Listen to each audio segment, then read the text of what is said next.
जिल्ह्यातील यावल तालुक्यातील सावदा फैजपूर रोडवरील पाडळसे येथील अकलूज शिवार तापी भुसावळ परिसर इथं भव्य शिव महापुराण कथा सोहळ्याचे 10 मार्च 2026 ते 16 मार्च 2026 या कालावधीत आयोजन करण्यात आले असून उत्तर महाराष्ट्रातील सुमारे 10 लाखाहून अधिक भाविकांची उपस्थिती अपेक्षित आहे।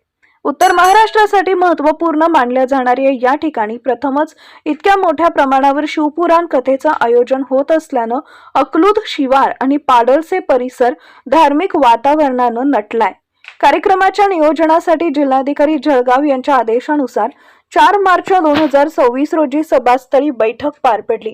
या बैठकीला भुसावळ फैजपूरचे प्रांताधिकारी, उपविभागीय पोलीस अधिकारी यांच्यासह संबंधित विभागांचे अधिकारी कर्मचारी उपस्थित होते। व्यवस्था आणि नियोजन कार्यक्रमाच्या यशस्वी आयोजनासाठी विविध व्यवस्था करण्यात आल्या।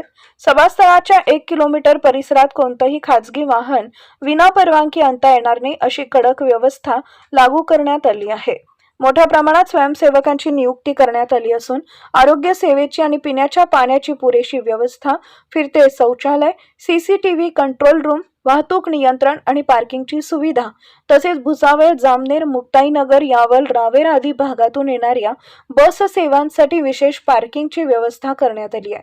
तसेच भाविकांच्या सुरक्षिततेसाठी तापी नदी काठावर जाण्यास पूर्णतः बंदी घालण्यात आली आहे। सभास्थळी 100 स्टॉल लावण्यात येणार असून भाविकांसाठी एक मोठं किचन, अन्नदान व्यवस्था सुरू करण्यात येणार आहे, जेणेकरून लाखो भाविकांना सुलभपणे प्रसाद व जेवण उपलब्ध होईल।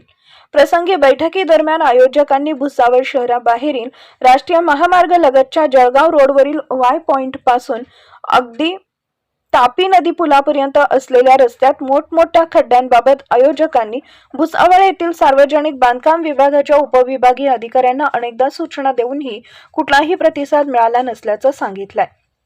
बैठकीत उपविभागीय अधिकाऱ्यांनी संबंधित अधिकारी आले आहेत का अशी विचारणा केली असता पाठीमागे बसलेले अभियंता चंद्रशेखर तायडे यांनी उपस्थित असूनही अनुपस्थित असल्याचं दर्शवत कुठलाही प्रतिसाद दिला नसल्याचं दिसून आल्यानं आयोजकांनी तीव्र संताप व्यक्त करत रस्ते दुरुस्तीची मागणी केली आहे।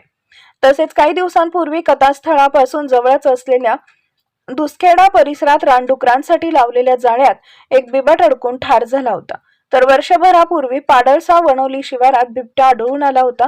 त्यामुळे या सभास्थळी मानव वन्यजीव संघर्ष लक्षात घेता बिबट्या किंवा रानडुकरांनी अचानक उच्चाद मांडल्यास गोंधळ निर्माण होण्याची दाट शक्यता आहे।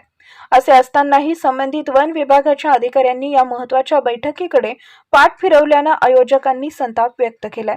हे आयोजन खानदेशातील शिवभक्तांसाठी एक मोठा धार्मिक महोत्सव ठरणार असून सर्वांनी नियमांचं पालन करून कार्यक्रमात सहभागी होण्याचं आवाहन आयोजन समितीनं केलं आहे।